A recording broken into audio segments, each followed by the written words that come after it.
자, 오늘도 새벽에 도우시는 하나님을 찬양합니다. 하나님께서 오늘도 새벽에 도와주실 줄 믿습니다.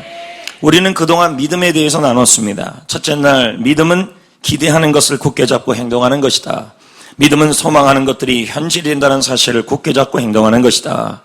둘째 날, 아벨의 믿음에 대해서 나누었습니다. 하나님에게 집중하는 믿음이다. 특별히 하나님의 필요에 집중하며 행동하는 믿음이고, 하나님에게 집중하며 뭐 하는 믿음이에요? 그게 아벨의 믿음이에요.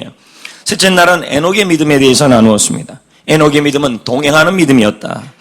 평범한 일상 속에서도 모든 일을 하나님께 하듯 최선을 다하는 믿음이다. 그러니까 그 입술에서 이 장사 때려쳐야지, 직장 그만 다녀야지, 이런 사람은 에녹의 믿음이 아니에요. 듣기 싫어요. 그런 말 하는 사람들 보면. 죽지 못해 살아가는 삶이 되면 안 돼요. 제가 그런 얘기 했잖아요. 오늘 하루는 어제 누군가가 그렇게 살고 싶었던 하루였어요. 누군가는 오늘 살고 싶어도 못 살았던 하루였다는 거예요. 하루를 감사하셔야 하는 것입니다. 평범함 속에 하나님의 역사가 있는 것입니다. 또 에녹의 믿음은 평범한 일상에서도 하나님의 소원으로서 사는 믿음이었습니다. 어저께 우리는 노아의 믿음에 대해서 나눴습니다. 노아의 믿음은 하나님을 경외하는 믿음이었다. 하나님 때문에 손해를 보아도 하나님에게 소망을 두는 믿음이고, 하나님께서 반드시 유익이 되게 하신다라는 소망을 갖는 믿음이었다. 그렇게 말씀드렸고, 또 하나님을 경외하는 믿음은 하나님의 약속이 현실이 된다는 사실을 굳게 믿고 이해가 안 돼도 끝까지 순종하는 믿음이었다. 그리고 하나님의 소원으로 뭘 짓는 믿음이에요? 어디에서요? 열린 모임에서 지어야 되는 겁니다. 이 앞에서 아버지 당신의 마음은 맨날 첫날 불러도 소용없어요. 실천이 안 되면 그 노래가 무슨 의미가 있는 것입니까? 실제로 하셔야 하는 것입니다. 그래서 저는 이번에 셀리대학교 수료자들 인터뷰 20분씩 다 끝났는데 다시 인터뷰할 것입니다. 지금 열린 모임 안에서 게스트를 섬기고 있냐 아니냐를 다시 해서 그거 안 하는 사람들은 이번에 수료 안 시킬 것입니다. 기본적으로 그것도 안 하는데 무슨 수료자입니까? 하나님의 비전으로 공유하겠다고 어저께도 제가 재수강자 인터뷰했는데, 지금 그래서 새벽예배 나왔네 했더니 제대로 나왔대. 나오긴 했는데 데이터를 다 갖고 있는데. 그래서 다시 물었어요. 열린 모임 하고 있느냐, 게스트 섬기고 있느냐, 안 하고 있대요. 그럼 재수강이다 그랬어요. 무효다, 수료한 거예요. 이런 목사예요. 제대로 키우고 싶은 거예요, 제자로요. 열린 모임도 안 하는데 어떻게 비전을 공유하고 있는 것입니까? 말이 안 되는 거죠. 오늘은 아브라함의 믿음에 대해서 나눌 것입니다. 사람에게는 두 가지 고향이 있는 것입니다. 하나는 우리가 태어난 육신의 고향이 있고, 그것을 우리는 뭐라고 그러냐면 이 땅의 고향이라는 것입니다. 또 하나는 죽어서 가는 고향이 있는데 그것을 본향이라고 그럽니다. 그래서 모든 사람들은 고향을 그리워하는 것입니다. 왜냐하면 고향은 따뜻하고 정답고 포근하기 때문인 것입니다. 그래서 멀리 떠나 있어도 어느 날 야구장에서 롯데자이언트나 삼성라이온즈, 무슨 타이거스예요? 그 타이거스 등 자기 고향팀이 나오면 자신도 모르게 응원해요, 안 해요? 왜 그렇습니까? 고향에 대한 그리움 때문에, 고향에 대한 쏠림 현상 때문인 것입니다. 대통령 선거 때도 보면 지역 쏠림 현상이 나타나요. 왜 그럴까요? 고향이기 때문인 것입니다. 그런데 성경은 이 땅의 고향보다 더 중요한 고향이 영원한 고향이라고 말하고 있습니다. 왜냐하면 이 세상의 삶은 잠깐이고 우리가 영원히 살 것은 아니기 때문인 것입니다. 야고보 4장 14절은 이렇게 말하는 것입니다. 다 같이 한번 읽어봅니다. 자, 집중하시고요. 예배는 태도도 중요한 것입니다. 시작. 내일 일을 너희 생명이 무엇이냐? 너희는 잠깐 보이다가 없어지는. 그럼 인생은 뭐라는 것입니까? 안개라는 거예요. 인생은 잠깐이라는 것입니다. 하나님 앞에서 70년이든지 20년이든지 거의 똑같다는 것입니다. 하나님 앞에서는 그래요. 왜? 우리가 죽고 나서 살아가야 될 영혼과 비교하면 이 세상은 70년이든 100살이든 20살이든 간에 그것은 잠깐밖에 안 보인다는 것입니다. 아멘. 저 사람들은 말합니다. 저 사람 20살 살다가 돌아가셨네. 저 사람은 70년이나 살았네. 하나님 보기엔 다 잠깐이에요. 중요한 것은 얼마나 살았냐가 중요한 것이 아니라 어떻게 살았냐가 더 중요해요. 할렐루야. 얼마나 살았느냐보다 하나님은요, 70년, 80년, 90년, 100년, 120년 사는 것보다 더 중요한 것은 20년을 살아도 어떻게 살았냐가 더 중요해요. 하나님은 하나님이 어떻게 살다 왔는지를 보시는 것입니다. 인생은 영원히 살 것이 따로 있습니다. 그것을 우리는 진정한 고향, 본향이라고 그럽니다. 천국이라고 그럽니다. 히브리서 11장 16절은 이렇게 표현하는 것입니다. 그들이 이제는 어디를요? 더 나은 본향입니다. 그 본향을 뭐 합니까? 이 본향이 어디예요? 천국인 것입니다. 이 땅의 삶은 영원히 살 것을 위해서 준비하고 투자하는 삶인 것입니다. 이것을 믿음이라는 것입니다. 이것이 바로 아브라함의 믿음인 것입니다. 여러분, 아브라함이 왜 믿음의 조상이 되었을까요? 아브라함의 이름이 왜 창대하게 되었을까요? 아브라함이 왜 축복의 통로가 되었을까요? 왜요? 오직 믿음이 그렇게 만든 것입니다. 이 아브라함의 믿음, 본향을 사모하는 믿음, 본향을 위하여 준비하고 투자하는 그 믿음이 아브라함의 이름을 창대하게 만든 것입니다. 하늘나라에서 빛나게 만든 것입니다. 복의 근원이 되게 한 것입니다. 할렐루야, 할렐루야. 아브라함은 땅도 남기지 않았어요. 땅이나 물질을 남기려는 것이 아니었어요. 아브라함은 바로 영원한 나라를 위한, 하나님 나라를 위해서 준비하고 투자하는 믿음을 남겼어요. 자손들에게. 그 믿음이 자손들을 창대케 한 것입니다. 그 믿음이 그의 이름을 창대케 만든 것입니다. 그 믿음이 그를 믿음의 조상이 되게 한 것입니다. 할렐루야. 오직 믿음입니다. 오늘 하나님은 여러분이 아브라함의 믿음으로 일어나기를 원하시는 것입니다. 하나님의 나라를 위하여, 하나님의 나라를 위하여, 영원한 본향을 위하여 준비하시고 투자하시기를 축복합니다. 오늘날 많은 사람들은 자신이 죽을 자리를 위해 준비합니다. 그 무덤을 위해, 이건 아멘 안 해도 되는데요. 그 무덤을 위해 준비합니다. 무덤을 위해 투자합니다. 그런데 여러분, 썩어질 육신이 묻혀야 될 무덤에 대한 투자도 더 중요하지만, 물론 투자하지 말라는 게 아닙니다. 더 중요한 것은 죽고 나서 영원히 살 그것을 위해 준비하셔야 해요. 그걸 위해 투자하셔야 하는 거예요. 그걸 위해서 준비하고 투자하는 것이 훨씬 중요하다는 거예요. 비록 칼빈은 무덤 자체가 없잖아요. 내가 죽으면 칼빈의 무덤이라는 이름도 남기지 말라 그랬어요. 무덤 자체 한 평 땅도 없었어요. 그러나 그는 그 이름이 창대해졌잖아요. 아멘. 영원한 나라를 위해 준비했잖아요. 영원한 나라를 위해서 투자했잖아요. 뭐가 진정한 무덤이 멋진, 지금 뭐 저쪽에 왕들 무덤 있는 데가 어디예요? 강릉수목원이에요? 뭐 거기 있어요. 그 무덤, 경주에 가면 무덤 많아요, 안 많아요? 그 무덤을 준비해서 하는 그거에 대한 투자보다 더 중요한 것은 영원한 본향을 위해 준비하고 투자하는 삶이라는 것입니다. 이게 바로 아브라함의 믿음이었던 것입니다. 하나님은 이 믿음으로 여러분이 다시 무장하기를 원합니다. 이 믿음으로 다시 한번 일으키기를 원하시는 것입니다. 히브리서 11장 8절입니다. 다 같이 읽어봅니다.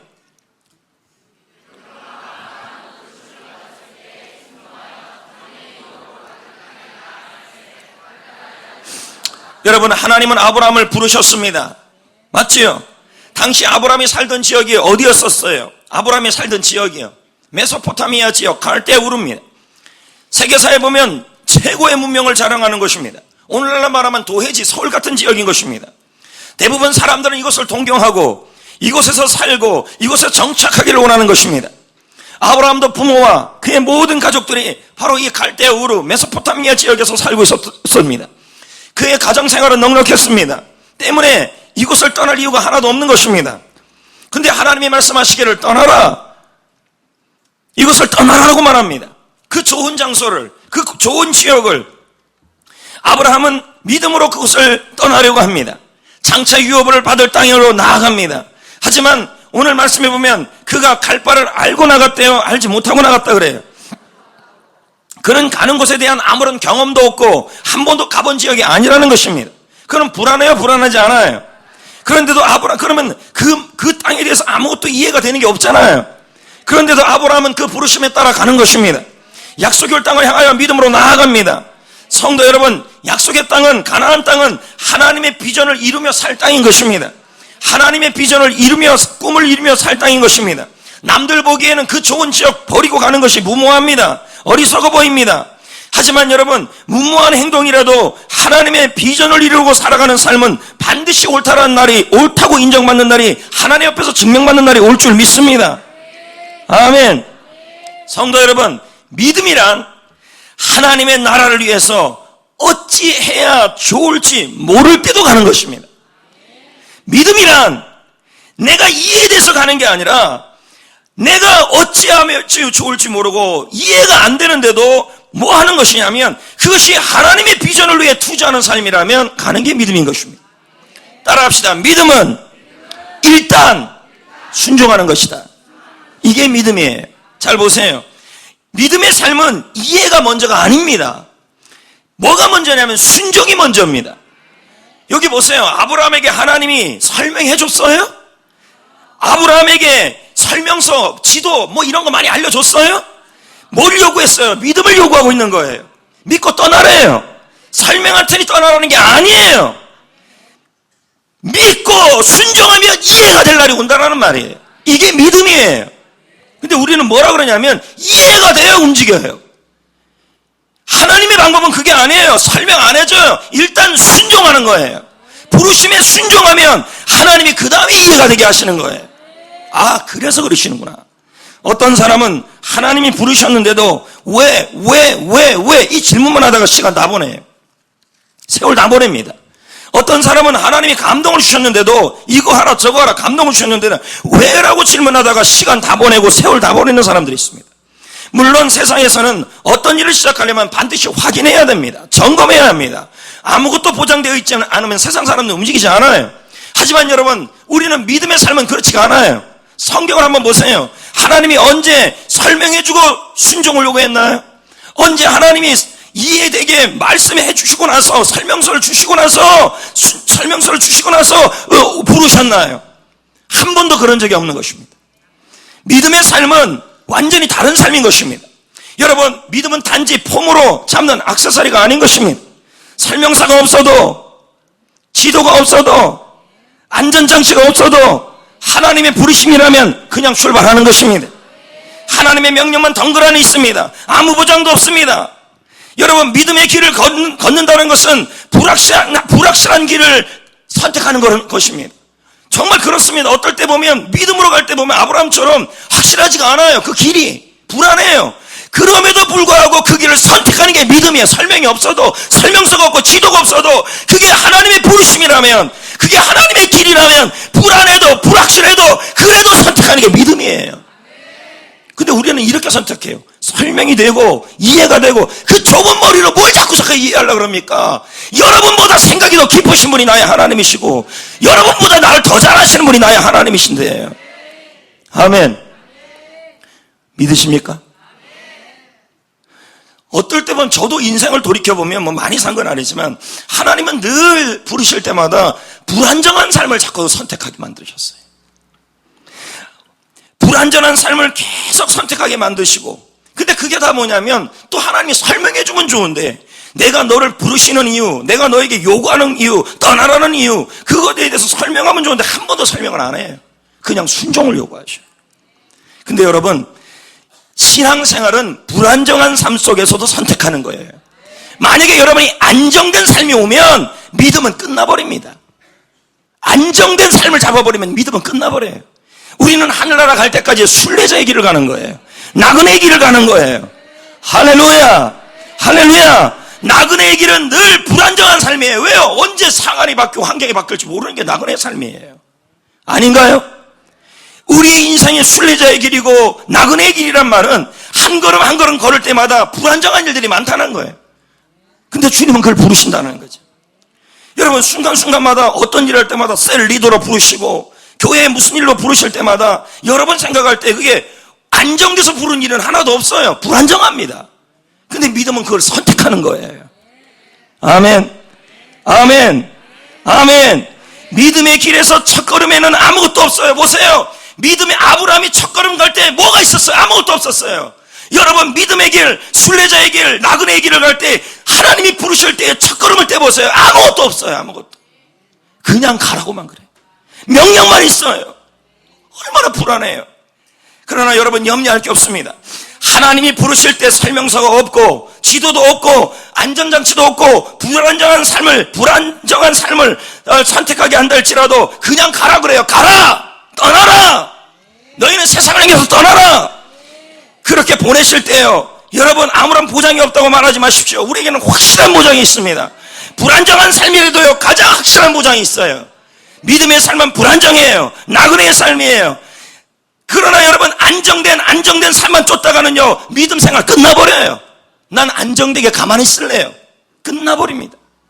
인생은 순례자의 삶이에요. 좋은 번연의 철로 역정에 보면 크리스찬을 뭐라고 표현해요? 하늘나라까지 가는 순례자라고 표현합니다. 아멘. 여러분, 믿음의 길을 가고 있잖아요. 걸어가고 있잖아요. 천국으로 가고 있잖아요. 날마다 한마다 걸어가는데 하나님은 때로는 우리를 부르시잖아요. 근데 그 부르심에 설명서도 없고 지도도 없고 안전장치도 없고 불안해하게 그지 없어요. 첫 발을 때리려는데 아무것도 없어요. 그냥 나 혼자만 가래요, 하나님이. 안 그렇습니까? 그러나 가장 확실한 보장이 있습니다. 하나님이 함께합니다. 마태복음 28장에 보면 예수님은 제자들에게 말합니다. 가라, 제자 삼아라. 아멘. 다른 아무 보장은 없었어요. 근데 예수님이 단 하나의 보장을 합니다. 가라, 제자 삼아라. 내가 너희와 항상 함께 있느니라. 할렐루야. 믿음의 길, 순례자의 길이 아무 보장이 없는 것 같은 첫걸음이라 할지라도, 하나님은 설명서도 없고 지도도 없다 할지라도, 안정장치가 없다 할지라도 나의 하나님이 안전장치인 것입니다. 나의 하나님이 길인 것입니다. 나의 하나님이 진리인 것입니다. 나의 하나님이 생명인 것입니다. 이것만큼 확실한 게 어디 있습니까? 아브라함이 순종할 수 있었던 것은 그를 부르심보다, 나를 부르심보다 부르시는 그 하나님을 바라봤기 때문이에요. 부르심 자체는 불안해요. 갈 바를 알지 못하잖아요. 얼마나 불안해요. 여러분이 주의 길을 하고 하나님 나라를 위해 천국을 위해 걸어갈 때 그 부르심 앞에 얼마나 불안한 일들이 많아요. 그럼에도 불구하고 안전을 찾지 마세요. 나 이 순례자의 길 포기할래. 하나님 나라를 위해 준비하고 투자하는 삶 포기할래. 성도는 이 삶을 포기하고 안전된 삶만 추구하면요, 믿음 생활은 끝나버려요. 안전한 삶을 살아가는 게 아니에요. 천국 갈 때까지. 순례자의 길을 가는 거예요. 아브라함이 갈 길을 몰라 답답했잖아요. 맞지요? 하지만 아브라함이 본 것은요, 행선지가 아니었습니다. 자, 창세기 12장 1절에 보세요. 여호와께서 아브라함에게 떠나라 그러는데 누가 등장하고 있는 것입니까? 하나님이 등장하고 있잖아요. 가라는 분이 누구예요? 떠나라는 분이 누구예요? 하나님께서 그의 목자가 되는데 뭐가 문제입니까? 설명서가 없으면 어떻습니까? 지도가 없으면 어떻습니까? 안전장치가 없으면 어떻습니까? 광야면 어떻습니까? 그분이 나의 목자인데요. 갈 길을 몰라도 뭐가 답답합니까? 여호와가 나의 목자인데요. 여호와가 나의 피난처인데요. 여호와가 나의 길인데요. 여호와가 나의 설명서인데요. 나보다 날 더 잘 아시는데요. 여호와는 나의 목자시니 내가 부족함이 없다.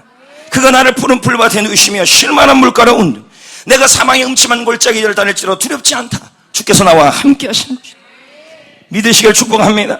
할렐루야, 할렐루야. 아브라함도요, 안정된 삶, 도시, 그 삶을 살 수 있었습니다. 그러나 그 삶을 떠났습니다. 순례자의 삶을 살기 시작합니다. 이게 바로 나그네의 삶이에요. 성도의 삶이에요. 이게 바로 믿음의 삶이에요. 아브라함의 믿음이에요. 안정된 삶을 살았던 아브라함은 믿음의 조상이 못됐을 것입니다. 그러나 순례자의 삶을, 하나님 나라를 위해 준비하고 투자한 삶을 살았던 아브라함은 하나님께서 그의 인생에 믿음의 조상이 되게 하시고 복의 통로가 되게 하여 주신 것입니다.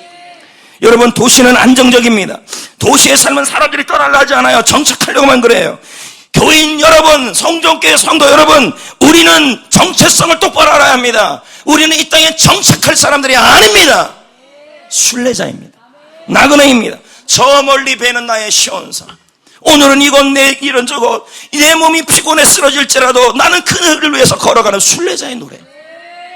아브라함은 모든 것이 보장된 도시의 삶을 내려놓고 순례자의 길을 걸어가는 거예요. 여러분, 믿음은 느낌이 아닙니다. 느낌은 하루아침에 사라지는 것입니다. 한번 흩어버리면 없어질 것에 우리 인생을 걸 수 없습니다. 오늘 느낌상 하나님이 임할 것 것이다. 오늘 느낌상 이런 일이 일어날 것이다. 여러분, 그 느낌에 우리 인생을 걸을 수는 없는 것입니다. 믿음은 확실한 하나님을 바라보는 것입니다. 믿음은 확실한 하나님을 바라보고 순종하는 것입니다. 믿음으로 첫 발을 내디딜 때 불안합니다. 순례자의 길을 갑니다. 하나님 나라를 위해서 준비합니다. 날마다 순례자의 길을 가면서 그 나라를 위해서 투자하고 준비하고 영혼을 구원하면서 하나님을 만날 걸 부끄럽지 않게 준비하며 살아가는 그 삶 자체가 불안해요. 순종의 첫걸음을 이룰 때 얼마나 염려가 많아요. 아닌가요?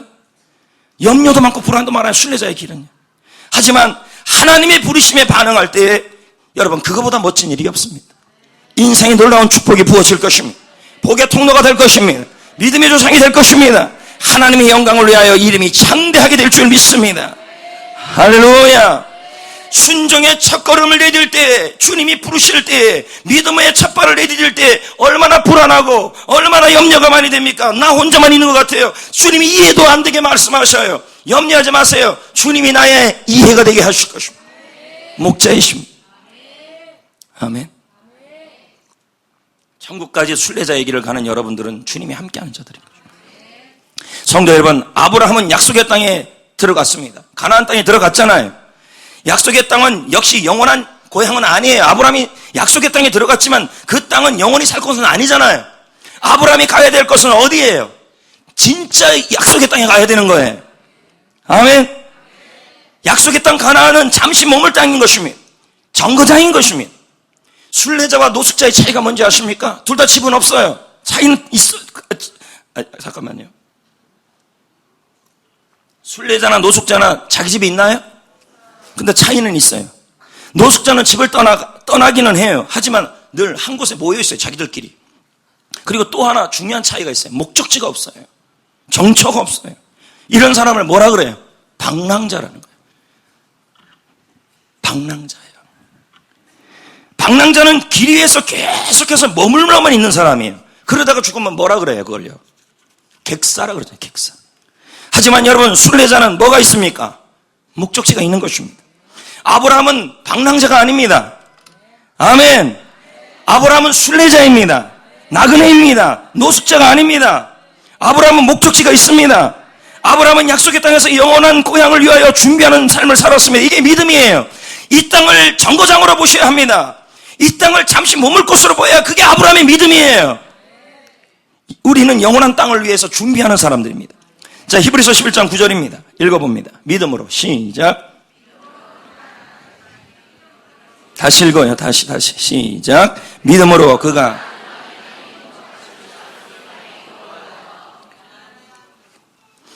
이방인 땅이라고 그랬죠. 그러면 약속의 땅에 있는 것을 무슨 땅에 있는 것이라고 생각한 거예요? 이방 땅. 가나안 땅에 있는 것을 이방 땅, 낙선 지역에 있는 것이라고 생각한 거예요. 가나안 땅이 있었지만 거기서 이 땅에서 살고 있었지만 이 땅은 낯선 지역이라고 생각한 거예요. 내가 있어야 될 친숙한 지역이 아니라는 거예요. 이해됩니까? 근데 우리는 이 땅을 낯선 지역이라고 생각 안 하잖아요. 마치 영원히 정착해야 할 곳이라고 하면서 살아가잖아요. 거기 보면 거류하다는 단어가 나와요, 안 나와요? 약속의 땅에 거류한다는 말이 나와요, 안 나와요? 그 거류한다는 뜻이 뭐냐면 나그네로 거주하다, 잠시 체류하다. 장막은 주로 유목민들이 사용하는 임시 거처입니다. 장막에 거주했다는 말이 나와요. 그러면 아브라함이 갈대우르를 떠난 것은 이 땅의 삶을 뭐 한 거예요? 정리한 거잖아요. 자, 다시 보세요. 아브라함이 제일 먼저 떠난 곳이 가나안 땅이었어요. 갈대우르 고향이었어요. 그럼 그건 뭐예요? 영적으로 해석해보면 자신이 세상의 삶을 정리한 거예요. 맞잖아요. 그러면 아브라함이 약속의 땅에 들어갔잖아요. 가나안 땅에 들어갔지요. 이건 뭐예요? 우리가 예수 믿고 하나님의 자녀가 돼서 이 세상에 살고 있는 걸 말하는 거예요. 맞습니까? 그리고 약속의 땅에서 살아가는 삶은, 약속의 땅 가나안 땅에서 사는 삶은 영원한 고향, 하나님 나라, 본향을 위해서 준비하는 삶을 산 거예요. 그래서 이곳에서 자기는 뭐같이 살았다 그래요? 나그네같이 살았다. 영원한 나라를 위해서 투자하는 삶을 살았다. 여러분, 이 세상의 삶은 잠시 체류하는 곳입니다. 이 세상의 삶은 임시로 거주하는 삶입니다. 이 세상의 삶은 하나님의 나라를 위해 준비하는 삶입니다. 하나님은 우리가 아브라함의 믿음으로 다시 일어나기를 원하시는 것입니다. 이게 믿음입니다. 다시 한번 말씀드려요. 아브라함의 믿음은 이 세상이 잠시 체류하는 곳이고 임시로 거주하는 곳이고, 그래서 이 세상 속에서 나그네와 순례자같이 저 본향을 위해서 나중에 본안에 들어가서 그 나라 위에서 내가 하나님 나라의 부르심의 상을 위해 쫓아서 누리는 것을 기억하면서 그 나라를 위해서 이 땅에서 투자하고 준비하는 삶이 이 세상의 삶이에요. 아멘. 그래서 리고레는 이런 말을 하잖아요. 다 같이 한번 읽어볼까요? 앞에 뜰 텐데 안 뜨면 제가 읽고요. 뜨네요. 시작.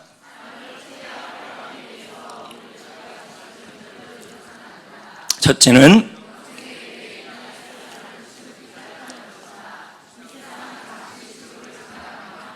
둘째는 따라서 여기에 지나친 애착을 믿으십니까? 이게 순례자의 삶이고 나그네의 삶이고 아브라함의 믿음이고 하나님 나라를 위해서 투자하는 삶이라는 거예요. 이 세상의 삶은 잠시 머무는 것이고 우리는 천국으로 갈 것입니다. 그리고 그 나라를 위해서 준비하는 곳이 바로 이 세상인 것입니다. 그 나라를 위해서 그 나라에서의 삶을 위하여 투자하는 것이 이 세상인 것입니다. 하나님의 비전을 위해 투자하는 것이 바로 이 세상인 것입니다. 근데 우리는 이 세상에서 정착합니다. 이 세상에서 모든 것을 애착과 욕심을 갖습니다. 그 애착과 욕심 때문에 하나님의 나라를 위해서 준비도 안 하고 투자도 안 하고 있습니다. 하나님이 요구하시는 믿음은 대단한 게 아닙니다. 나온바 고향에서 더 나은 본향으로 본향을 준비하는 것을 요구하는 거예요. 자, 한번 볼까요? 히브리서 11장 15절. 그들이 나온바 본향을 있어요, 없어요? 나온바 본향은 어디에? 자기 고향이잖아요. 16절은요. 그들이 이제는 뭐예요? 믿음이 바로 이런 거라니까요.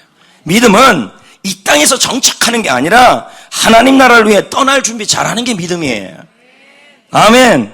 여러분, 인류 역사를 보면 두 가지 문화가 늘 흐르고 있다고 문화 인류학자들은 말해요. 그 첫 번째 문화가 정착 문화예요. 농경 문화죠. 도시 문화죠. 또 하나의 문화가 이동하는 유목 문화입니다. 농경 문화는 농사를 지음으로 공간과 땅이 중요합니다. 그러나 유목 문화에서는요, 땅이 안 중요해요. 그러니까 왜 땅 갖고 싸우는 것이 다 뭐냐면 농경 문화의 유산들이에요. 우리나라도 땅 싸움하고 이런 거 다 뭐냐면 이 땅이 모든 것이라고 생각하는 농경 문화의 영향이라는 것입니다. 유목 문화에게는 땅이 중요해요, 안 중요해요? 중요해요, 땅이요? 안 중요해요. 농경 문화는 정착 문화이기 때문에 소유에 집착합니다. 내가 얼마나 많은 것을 갖느냐가 최대의 관심사입니다. 이 땅의 모든 사람들이 농경 문화 속에 살아가고 있습니다. 정착 문화입니다. 땅에 금 긋고 소유와 권리를 주장하고 유목 문화를 보십시오. 광야에서 사는 유목님들을 보세요. 소유에 대한 집착이 없어요. 이 사람들은 계속 이동해야 되므로 많이 가지면 오히려 뭐 합니까? 불편합니다. 안 그렇습니까? 아니에요? 너무 많이 갖고 있으면 목숨이 위태로워지기도 해요. 할 수 있는 한 뭐 해야 됩니까? 간편한 게 좋아요. 따라서 소유에 대한 집착이 적어요. 유목문화 사람들은요. 개방적이고 누구에게나 열려있는 것입니다. 여러분, 불편하면 삽니다. 그러나 편안하면 다 죽는다는 말인 것입니다.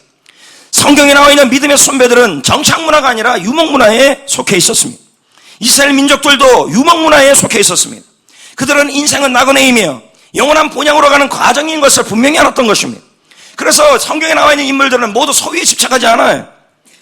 천국을 위한 이동을 위해서 집착을 버리고 욕심을 버리고 오히려 천국을 위해서 투자하는 삶을 살아가고 있는 것입니다. 하나님의 비전에 붙들리고 살아가는 것입니다. 그래서 순례자의 영성을 포기하는 영성이라고 합니다.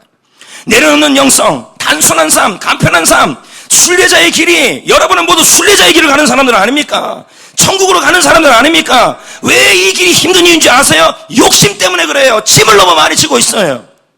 자동차에 짐 많이 싣고 가면요, 속도 낼 수 없어요.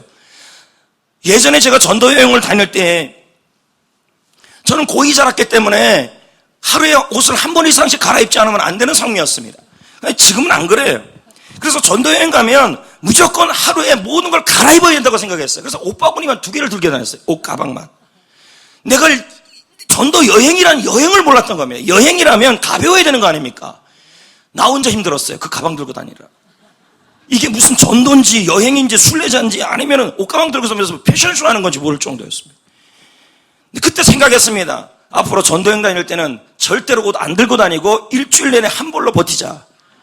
그리고 그때 이후로 절대로 옷 얼마나 편한지.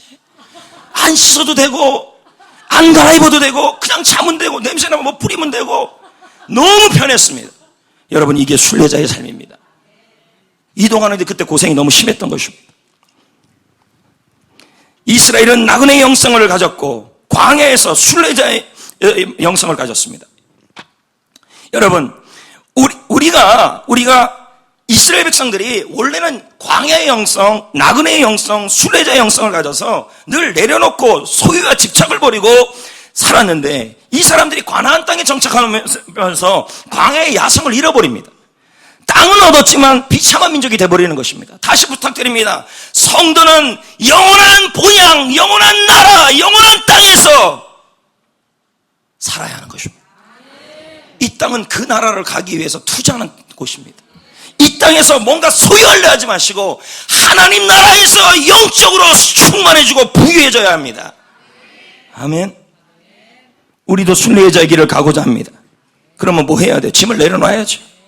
건강 긴장하게 하고 혈압 오르게 하고 스트레스가 되게 하고 잠 못 이루게 만드는 것이 뭔지 좀 생각해 보시고, 집착하게 하고 쌓아올리게 하고 움켜쥐게 만드는 것이 무엇인지 살펴보시고, 그걸 다 내려놔야 합니다. 순례자의 길은 많은 것을 갖고 다니는 것이 아닌 것입니다. 아멘. 할렐루야. 날마다 하나님의 검색대에서 띠띠띠 소리 나오게 하지 마세요. 날마다 하나님의 검색대가 있는데 지나가면 뭐라 그럽니까? 하나님이 띠 너무 많아, 띠 너무 많아. 믿음의 길에 방해되는 것이 있으면 내려놓아야 하는 것입니다. 그리고 하나님의 나라에서 뒤에서 내 뒤에 순례자들이 내가 내려놓은 것을 가지고 순례자의 길을 더 살 수 있도록 나누어야 하는 것입니다. 아멘. 그거 다 갖고 못 가는 거예요, 여러분. 순례자의 길을 가는데 다 내려놓으면 뭐 먹고 살아요? 주님이 책임져요. 여러분 보세요. 예수님이 순례자의 길을 떠나는 제자들에게 뭐라고 얘기합니까? 마태복음 10장 10절에 배낭 하나만 가져가래요. 옷은 두 벌가 가져가래요. 맞지? 아니, 두 벌 옷도 안 가져가고, 제가 성경적으로 했네요. 그래, 한 벌만 입고 다녔으니까. 신도 지팡이도 하나만 들고 다니래요. 왜요? 왜 그렇게 하는 거예요? 내가 순례자의 길을 가는 사람은 내가 책임지겠다는 말이에요. 여호와 이래. 아브라함에게 하나님은 여호와 이래였잖아요. 준비하는 하나님이었잖아요. 걱정하지 마세요. 순례자의 길을 갈 때 내려놓으면 아무것도 없다고요? 하늘나라 갈 때까지 하나님은 나의 여호와 이래가 되실 것입니다. 이 땅의 삶이 나그네의 삶임을 알고 하나님의 나라를 위하여 투자하는 삶을 사는 사람에게는 하나님께서 필요한 것을 이 세상에서도 채워주시는 거예요. 그리스도 예수 안에서 모든 것을 채워주시니라. 필요한 것을 채워주실 것입니다. 우리는 이 땅에서의 삶을 유목문화로 살아야 함을 기억하시기를. 그래서 이 땅에서의 삶을 정착문화로 살지 마시고, 집착, 더 얻으려고 그거 왜 얻어야 돼요? 순례자의 길을 잘 가기 위해 필요하기 위해서 얻는 거지. 그것 때문에 순례자의 길, 하나님의 나라를 위해서 투자하고 준비하고 비전으로 살아가는 삶 자체를 다 잃어버리면 안 돼요. 여러분의 정체성은 나그네예요. 나그네인데 정착하는 듯이 살아가면 되겠습니까? 에베소 2장 8절, 에베소 2장 10절 읽어봅니다. 우리를 왜 부르시고 왜 구원했는지가 나와요. 너희는 시작. 자, 구원받았지요? 에베소 2장 10절에 우리는 그가 뭐한 거예요? 뭐래요? 그러면 우리가 창조된 거잖아요. 그러면 에베소 2장 8절, 2장 10절 구원받고 창조하신 이유가 뭐예요? 그리스도 예수 안에서. 그러면 우리가 구원받은 이유, 태어난 이유가 그냥 천국만 가기 위해서입니까? 이 땅에서 정착하라고 살라고 구원한 거예요? 뭐하라고 구원하고 뭐하라고 여러분이 이 땅에 태어나게 하신 거예요? 선한 일을 하라고 창조하시고 선한 일을 하라고 구원한 거예요. 이 일을 하는 것이 하나님 나라를 위해서 투자하는 거예요. 보험도 들어놓으면 나중에 결정적일 때 생명보험 그거 다 되잖아요. 마찬가지로 하나님 나라의 투자는 뭐예요? 하나님의 비전을 위해서 살아가는 그 삶의 모양들이 모두 다 하나님 나라의 보험이에요. 성도인데도 하나님의 비전을 위해 안 살고 있다면, 그저 이 땅에서의 정착문화로만 살아갔다면 하나님 나라를 위해 투자하는 게 아니에요. 성도는 이 땅에서 유목민같이 살다가 천국 가야 돼요. 이 땅에서 하나님이 보내주신 목적을 이루다가 천국 가야 돼요. 이 세상은 나의 목적지가 아니에요. 우리는 천국으로 가는 순례자예요. 나그네예요. 아브라함같이 하나님 나라를 위해 준비하는 삶을 살아야 돼요. 그것이 아브라함의 믿음이야. 그러니까 10절에 이렇게 말합니다. 아브라함이 이랬다고요. 시작. 이는 그가 시온성 천국을 바라보면서 한 거예요. 아브라함의 목적지가 거기였다는 거죠. 아브라함은 하나님의 나라를 위해 현재의 삶을 투자하며 산 거예요. 투자란 뭐예요? 이익을 얻을 목적으로 자금을 대거나 정성을 쏟는 걸 말하는 거예요. 성도 여러분, 하나님은 우리가 이 땅에서 하나님 나라를 위해 투자하는 삶을 살기를 원합니다. 그게 제일 안전한 그리스도인의 삶이에요. 우리가 이 땅에서 하나님의 비전을 품고 영원히 살 그것을 위해 준비하는 삶을 원하는 것입니다. 왜요? 그것이 본향이기 때문입니다. 남들 보기에는 어리석어 보입니다. 그러나 그게 가장 지혜롭습니다. 사도 바울은 어떻게 살았습니까? 빌립보 3장에 이미 얻었담도 아니요 이미 이루었담도 함이 아니라 나는 표대를 향하여 그리스도 예수 안에서 하나님이 위에서 부르신 그 부르심의 상을 위하여 달려가노라. 천국에서 상이 있다는 거죠. 순례자인데도 하나님의 비전을 위해 영혼을 구원하고 제자 삼는 그 사역에 아무것도 안 하고 있다면 하늘나라 가면 투자하는 삶이 아니에요. 그 순례자는 걸어만 간 순례자입니다. 뭐 하다 왔냐 그랬더니 먹고 입고 마시다가만 왔다 그럽니다. 성도인데도. 게스트를 섬기고 게스트를 열린 모임에서 초대하는 삶, 그게 하나님 나라를 위해 투자하는 삶이에요. 해피코스 탭으로 섬기고 해피코스에 참석하는 삶, 그게 하나님 나라를 투자하는 삶이에요. 아멘. 1867년 미국은 러시아로부터 한반도에 15배 크기에 해당되는 거대한 알래스카를 72억 원에 매입했습니다. 엄청 싸게 그 땅. 우리나라의 15배예요. 땅 크기가. 근데 72억 원에 산 거예요. 평당 얼마인지도 계산도 안 돼요. 당시 미국 국무장관이었던 윌리엄 소드는 이 계약 이후에 사람들이 계약 후에 사람이 할 수 없는, 살 수 없는 얼어붙은 땅을 사들였다고 국민들로부터 원성을 들었습니다. 알래스카 지도 안 떠요? 뜨네요. 저 끝에 한반도에 15배, 평당 얼마? 10원 하나? 72억이었으니까요. 있으니까요. 국민들로부터 쓸데없는 사람도 못 사는 땅을 샀다고 말하는 거예요. 근데 윌리엄 소드는 그 땅을 위하여 72억 원을 투자한 거예요. 그런데 1890년 알래스카에 금강이 발견된 거예요. 거대한 금강. 골드 러시가 일어나고 1968년에 여기다 엄청난 원유가 매장되어 있다는 거예요. 석유가. 그저 얼어붙었던 땅에 불과했던 곳에 이제는 오늘날 미국의 자존심이 되어버렸습니다.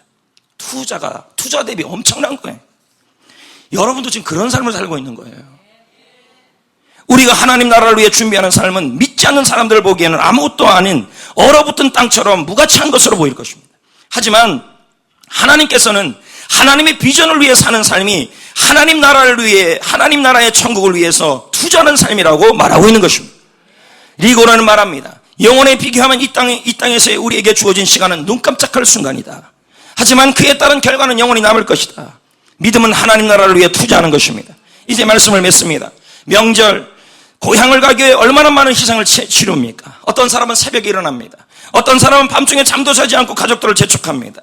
교통체증으로 10시간 이상 걸려도 싱글벙글합니다. 제일 좋은 옷을 입습니다. 선물 이것저것 정성스럽게 삽니다. 고향 사람들에게 잘 보이려고 제법 돈도 아낌없이 씁니다. 고향에 가니까 가슴이 두근두근거립니다. 잔잔한 흥분까지 느낍니다. 바로 이와 같은 열정과 사랑으로 저 영원한 본향을 향하여 가는 것이 우리의 삶이어야 합니다. 이게 신앙생활이어야 합니다. 이 땅의 삶은 나그네의 삶입니다.